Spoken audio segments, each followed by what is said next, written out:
En aquel tiempo Jesús y sus discípulos entraron en Cafarnaún, y cuando al sábado siguiente fue a la sinagoga a enseñar, se quedaron todos asombrados de su enseñanza, porque no enseñaba con los escribas, sino con autoridad. Estaba precisamente en la sinagoga un hombre que tenía un espíritu inmundo y se puso a gritar: ¿Qué quieres de nosotros, Jesús Nazareno? ¿Has venido a acabar con nosotros? Sé quién eres, el Santo de Dios. Jesús lo increpó: cállate y sal de él.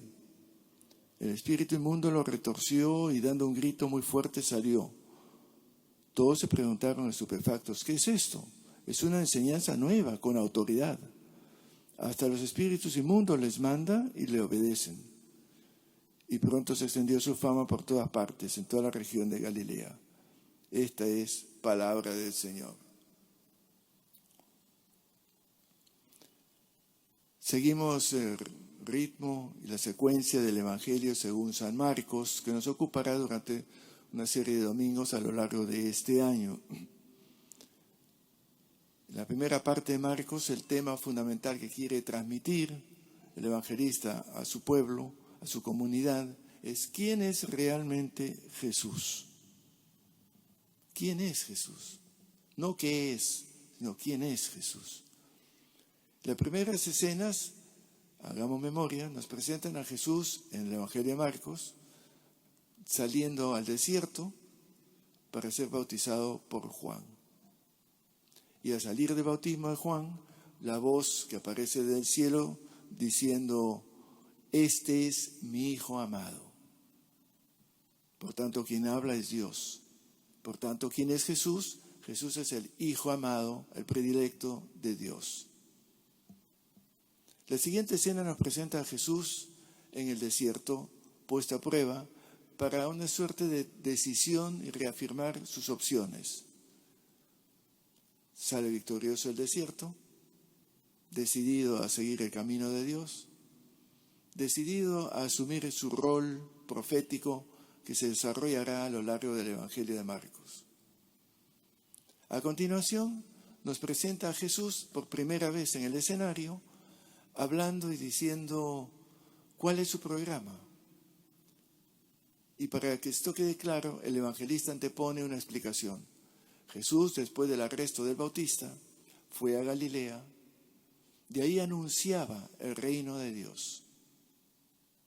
Y ahora lo pone en boca de Jesús. Y Jesús anunció diciendo: el tiempo está maduro, el reino de Dios está al alcance, conviértanse y crean en la buena noticia.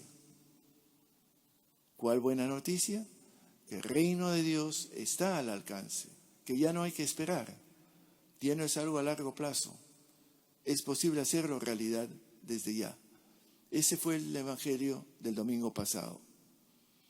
A continuación de ese vienen las primeras vocaciones: tú ven y sígueme. Lo siguieron a Jesús y ya tenemos el escenario completo. Sabemos quién es Jesús, el Hijo del Padre. Jesús ha decidido asumir la misión que el Padre le encomienda. Jesús tiene ya primeros discípulos con los cuales va a compartir para que estos a su vez, más adelante, continúen lo que Él va a empezar. Y el programa de Jesús también ya lo tenemos, nos lo ha dicho: el tiempo está maduro, ya es la hora, el reino de Dios es una realidad que está al alcance, por lo tanto, señores, conviértanse y crean en esta buena noticia. El programa de Jesús es ayudar a hacer realidad el reinado de Dios entre nosotros. Y es ahí donde empalma la escena que hemos escuchado de este fin de semana. Jesús va a una sinagoga, hay un poseído, no sé qué hace en una sinagoga, pero ahí está, en la narración. Jesús expulsa el demonio y el tío pues ya queda liberado y la gente se queda asombrada de la manera que tiene Jesús de hablar, la autoridad. Habla no como los escribas, los expertos, las autoridades religiosas, sino que habla de manera distinta, habla con autoridad, ¿Que le viene de dónde? La autoridad que le viene del Padre, que ha dicho, este es mi Hijo amado. Y más adelante dirán, escúchenlo. La autoridad que le ha concedido Dios, y es el nombre de Dios que Jesús se presenta. Es esto que en la primera lectura se anticipaba en el libro de Deuteronomio, simplemente recalco los párrafos importantes. El Señor tu Dios hará surgir un profeta como yo, dice Moisés. Y recordemos, Moisés es el liberador de la esclavitud de Egipto. Hará surgir Dios un profeta como yo Moisés, un liberador. A él lo escucharán, decía Deuteronomio. Y más adelante reitera, haré surgir un profeta de entre tus hermanos, un profeta como tú, y pondré mis palabras en su boca, y él dirá lo que yo le ordene. Ese es Jesús. ¿Quién es, por tanto, Jesús? Jesús es aquel imbuido del Espíritu Santo, que era la escena del bautismo, y por esa fuerza, estar en comunión con ese Dios que lo tiene a Jesús como que es tu Hijo, este es mi Hijo amado, que recuerda esa expresión, mi Hijo amado, recuerda en el Génesis la escena del sacrificio de Isaac. Sacrifica a tu hijo tan amado. Es una expresión clásica que remonta siempre a la memoria del sacrificio de Isaac. Es mi Hijo amado. A él. Más adelante dirá en la transfiguración, escúchenlo. ¿Quién es, por tanto, Jesús y cuál es su autoridad? Jesús es, reitero, aquel profeta como Moisés, liberador. Es el profeta que conduce hacia una tierra de promisión. Tierra que estamos invitados a hacer realidad. Tierra de promisión como fue cuando salieron de Egipto a través del desierto para entrar a la tierra de Canaán. Liberados. Ya no en la esclavitud, sino tierra de libertad. Pero no solo eso, tierra donde dice el texto bíblico una y otra vez, manan leche y miel, dos productos altamente cotizados que representan la alegría, lo dulce, leche y miel, que alegra, no solamente alimenta, alegra. Es la invitación a un camino que conduce a la tierra de promisión. Pero al primer paso, que lo decía en el programa de Jesús, conviértanse, cambien su manera de ver las cosas, ahora se especifica con una escena que ilustra cómo es esto.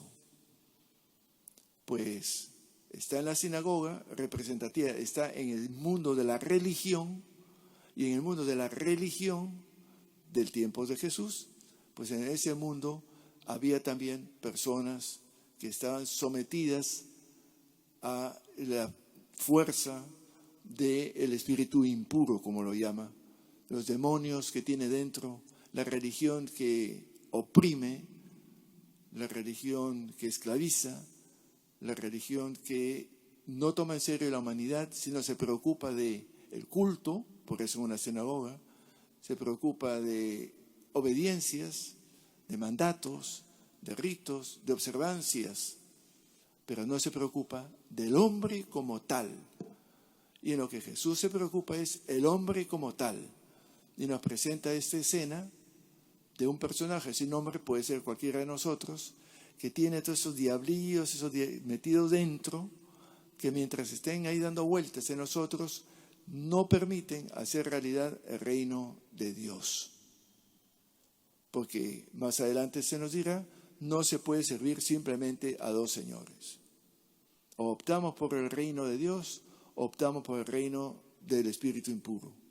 Jesús es el hombre del espíritu puro, limpio, del espíritu totalmente desprendido de sí para volcarse hacia el proyecto de Dios de un mundo más humano, un mundo paradisíaco que se nos encomienda a hacerlo realidad. Y como digo muchas veces, 2000 años de esta invitación y de este inicio de ese proyecto todavía nos interpelan y nos cuestionan. ¿Qué hemos hecho en 2000 años? Pero nos dicen además que la enseñanza de Jesús contrasta, y lo dice 2 veces en el Evangelio, contrasta con la enseñanza de los maestros de la ley, de los escribas, de los teólogos, y enseñaba con autoridad. Se lo leo nuevamente. Asombrados todos por su enseñanza, preguntaban quién es, porque no enseña como los escribas, sino con autoridad. Y después de haber expulsado y liberado al personaje que tiene el demonio en sí mismo, expulsado el demonio y liberado de esta fuerza, de este poder, de esta sumisión, de esa esclavitud, vuelve a decir, la gente se quedó asombrada y se preguntaba, ¿qué es esto? Una enseñanza nueva con autoridad. ¿Qué distingue la enseñanza de Jesús de la enseñanza de los escribas, de los maestros, de los teólogos? Pues que la de Jesús no es un discurso, no es bla, bla, bla, muy enredado, a lo mejor muy académico, muy sofisticado, que cita fulano, sutano y perencejo, muy teórico, muy de la mente. La autoridad de Jesús, ¿de dónde le viene? No de una teología, de un pensamiento, de una doctrina, le viene de una vivencia. Él está imbuido, poseído, guiado, movido por el Espíritu de Dios. Y el Espíritu de Dios es el mismísimo que movía a Moisés. Es el Espíritu que libera. ¿Cómo enseña Jesús? No con un discurso verbal, sino con un discurso mucho más poderoso, que es el que hace que este discurso verbal se traduzca en realidad, expulsando demonios. Y Marcos lo dirá en repetidas ocasiones, en toda la primera parte de su evangelio, que Jesús expulsaba demonios. No como pensamos nosotros, diablillos, que hay que hacer ese exorcismo. Es una manera de decir, el demonio son las fuerzas destructoras que llevamos dentro. Expulsar las fuerzas destructoras como el egoísmo, la soberbia, lo complejo de inferioridad, los temores, tantas cosas que nos tienen atrapados. ¿Qué pensarán de mí? ¿Qué dirán? ¿Me veo bien? Tengo ganas de esto, no puedo, soy esclavo del hacer plata, del tener placeres, de gozar del otro, esclavo de mi pequeño ego. Liberarme de todo eso para que sea posible la instauración y la realización de ese reinado de Dios, que es un reinado de libertad, donde Dios no es rey, sino es Padre, compasivo, acogedor, misericordioso. Es un Padre del amor. Y nos lo dirá en su oración, Padre nuestro, venga tu reino acá. Creo que ese es el mensaje fundamental de la lectura de este fin de semana. Invitación a preguntarnos si estamos dispuestos a dejarnos liberar de todos esos diablillos que tenemos metidos dentro para que Jesús nos conduzca al camino del reinado de Dios, para que así ese reinado de Dios nos haga cada vez más humanos, más fraternos, y vivamos de la libertad y la alegría de ser hijos de Dios. Por tanto, tener a Jesús, como dirá San Pablo, el primero de muchos hermanos. Les invito con estas reflexiones a pedir al Señor que nos ayude a contribuir a la propuesta de Jesús de ser realidad el reinado de Dios. Que nos ayude a despojarnos y desprendernos de nuestro diablillo que tenemos para dejar que tenga lugar ahí en nosotros el reinado de Dios, que reine el amor, más que la simple obediencia, que reine la compasión, mucho más que simplemente las doctrinas, y que reine la fe, mucho más que simplemente el estar sujetos a un sistema que no nos ayuda a ser más humanos, sino más bien sujetos al único mandato del proyecto de Jesús: amémonos unos a otros, para así vivir la felicidad a la cual el Señor nos convoca, invita y para la cual hemos sido creados y somos llamados. Pidamos por esa intención, entre otras, en esta Eucaristía. Sobre todo pensemos también en los que son víctimas del virus en nuestra patria, directo o indirectamente, sea como con enfermedad o por la dificultad de obtener trabajo o la dificultad de la supervivencia en este momento crítico en que estamos viviendo.